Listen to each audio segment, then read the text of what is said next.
Republican State Representative Andria Tupola.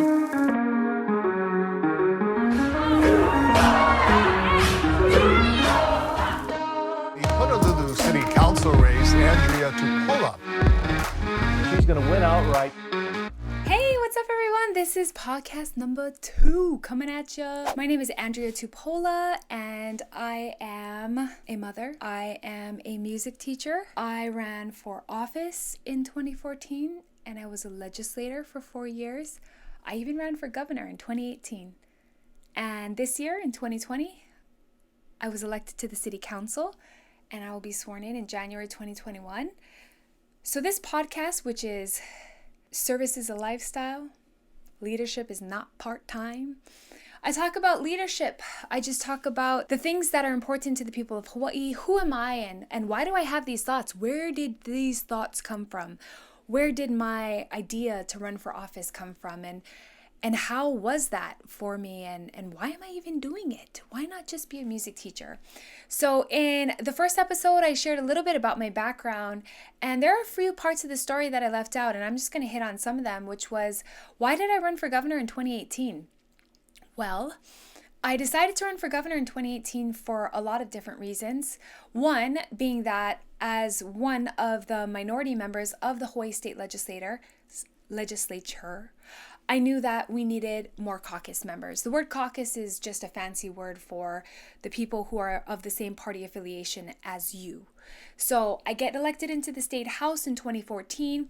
In 2016, I become the minority leader, and part of my responsibility as minority leader is to grow the caucus, meaning help to get more voices out there. And in Hawaii, we had a very small voice because we were like the super minority, and we were bringing up important points, and some of the thoughts that we were introducing, maybe they never saw the light of day, they didn't get discussed or passed as bills, but nonetheless, in life, in leadership, it's important to understand that all voices matter, that every member of the community is important.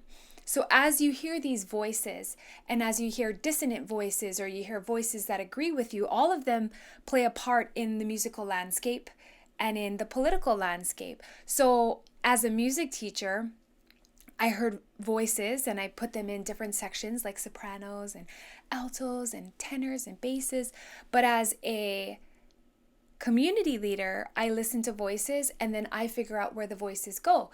This person is unhappy about this. Okay, let's make a town hall and see if we can resolve this concern.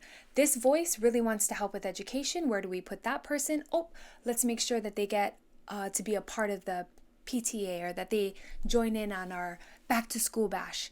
Everyone plays an important part. And in the grand scheme of serving the community, there's plenty enough places that everybody can make a difference. And so when I saw this at the legislature, and I saw that, we didn't really have as many people, or, as many voices, so that we could start to really discuss, agree on some things, disagree on some things, but really push forward positive change for the people of Hawaii. Less taxation, less government invading our privacy, or determining things that really as an individual, as a family, we should be determining. I decided that a great way for me to show others how you could be this community-minded leader, this person that was an outsider as a music teacher that came in and was able to be a impactful member of the community as a legislator, and just as an individual, as a mom. So I decided to run for governor because I felt like Hawaii really needed change, and that I could help to be that catalyst, that magnet that would attract other candidates to want to run and get involved, and that I could set that example of community service, of listening, of being really ground level in my approach to solving issues. And it was great. I loved it. Running for governor was one of the best experiences of my life. I was able to meet thousands of people. I ended the election with, I think, 131,700 votes across the state of Hawaii. And I'm grateful that I had an experience like that while I was so young. I was 37 years old when I ran. I was the youngest person running as a Republican in the United States, but I was the first Native Hawaiian woman to ever run for governor for the state of Hawaii. And I personally feel like representing the people, whether on the community level, at the state, at the county, or even running for governor, the two main things that you really need is, one, a love for your community, and two, to be teachable. So I mentioned in the first podcast that I created a candidate academy and that I help other people who are running for office, but I do have some requirements, which is, one, they need to love their community, and two, be teachable, because you can't help people who don't need help, right? You can't impose any thoughts or critique on people who don't want to receive it. So part of being successful, not just as a candidate, but in life, is, are you teachable? Are you able to take critique and listen to the voices of people who may be bringing in perspective that you can't see or that you're unaware of?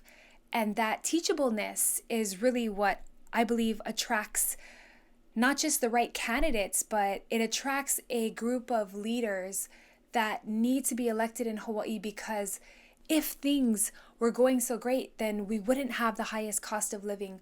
We wouldn't have people leaving the state in droves. We wouldn't have the level of public education that we have if there were the kind of people that were able to get down to that ground level and really listen to the voices of the community members, of families, of teachers, of labor workers. Everyone's voice is important. And so I think, in this episode, I really just wanted to talk about, what are my thoughts about the current state of education as an educator? And I did not teach at any public schools in Hawaii. In fact, after I finished my undergraduate graduate degree at BYU, I ended up teaching in LA. So I taught at El Arca, which is a learning institution for disabled Hispanic adults. And then I taught in Arizona, in Casa Grande, and I taught music. I taught choir there. I loved it. And then I taught in Linden, Utah, at a charter school. So I had very diverse experiences. And then when we moved home in 2008, I finished my master's degree and I started to teach at Leeward Community College. And I taught there, and I did a few semesters at UH West Oahu. And so my love of education came from not just the music world, but in the world of helping those who are special needs, in the world of helping those who English is not their first language, in all ages, because I've taught from preschool all the way up to college level. And so where we're at right now, which is probably a really difficult place with the pandemic, with families that are afraid to send their kids to school, with the fact that there is an enrollment cap on some of the charter schools in the state of Hawaii. Granted, I understand that there's budgeting issues and that there's times where, you need to know your certain count so that you can provide those resources for those families, those students. In the year of 2020 to 2021, there was so much shift in the world where people had started to, embrace virtual learning, online education, homeschooling, that there really needed to be a shift in the way that education was looked at. Because in order for us to embrace families where they're at, so going to families where they are instead of trying to get them to where we are, and servicing those families in a way that can be supportive. The only thing that I could think of doing was kind of hosting a little conference. And so I decided to do a Hawaii Education in Hawaii Today. Education in Hawaii Today. Yeah. And as part of this workshop, we have the chair of the Board of Education, because I wanted to get her insight. She's a leader in the world of education in Hawaii. Invited somebody from HTA, Hawaii Tech Academy, and also wanted to get some perspective from the tech and charter school side. Invited somebody to speak from U Challenge, which is an alternative way of completing high school that has more of a military style to it, very structured. It's been successful for many families. I also invited somebody from Together for Our Keiki, which is a advocacy group that helps parents and families with children who have special needs. And I was also able to invite a mother that's part of a homeschooling coalition. And as parents have decided, I know some families that do a little bit of homeschool, some of their kids go to school, some of them, are special needs, so they get other services. As we build this hybrid of education, this buffet of choices of what we feel like matches our child or what helps them to excel, it's so important that we're able to hear all these voices. And as a leader in the community, that I'm able to hear the voices of these families and match them up with the resources that they are looking for. Because half the battle is understanding your child and their needs. The other half of the battle is, where are those resources? Where is that type or structure of education that will match the needs of my child? And so I personally feel like leadership is not part-time and service is a lifestyle. And therefore, one of the best things I could do as a mother, as the incoming councilwoman, is to make sure that I'm providing those opportunities for families who really need help, and providing that opportunity for resources that exist and that have helped families to be put on the table and offered to my community members, to anyone who is willing to listen. And it's great that there are so many ways to reach out now. Before, you would have to convene a meeting or a town hall, and now you can just virtually kind of create a webinar or a workshop and immediately start to distribute resources in a way that we've never seen. So it's been one of the positives of this whole shift into virtual learning, is how many things have we seen change, and how many resources have we seen expand that were never available before, but now because of distance learning, now because of technology, we're able to use them. So in this episode, I just wanted to just share my love and my appreciation for all those mothers and fathers out there that have really struggled, whether it was prior to this pandemic or during the pandemic. And I wanted to offer that support, that help, that shoulder to lean on, because we can't do it alone. I realized that a long time ago, that even though I want to be a very impactful and a very loving leader, that as a group, our synergy, our ability to influence and help one another is so large. And that's why a lot of the solutions that I pursued as a community leader had to do with me helping other people to help themselves, and then us creating, whether it's a Facebook group like the Westside Town Hall, or the Facebook group that I created called the Westside Traffic Alert, where we try to help one another with things that are going on with traffic.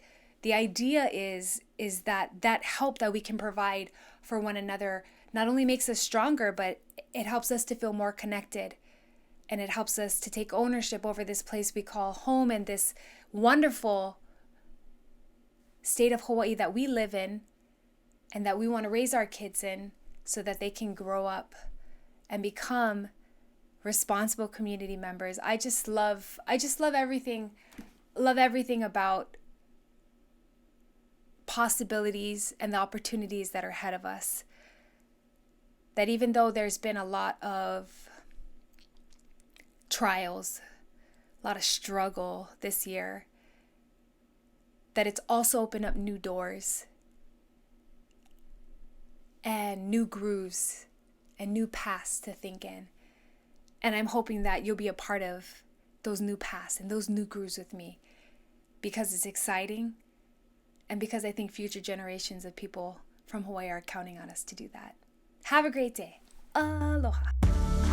She's going to win outright. She doesn't have to campaign all the way through November. And we are joined by Andria Tupola, now live through Zoom. Thank you so much. Congratulations on your victory tonight. Thank you so much. Thank you for having me.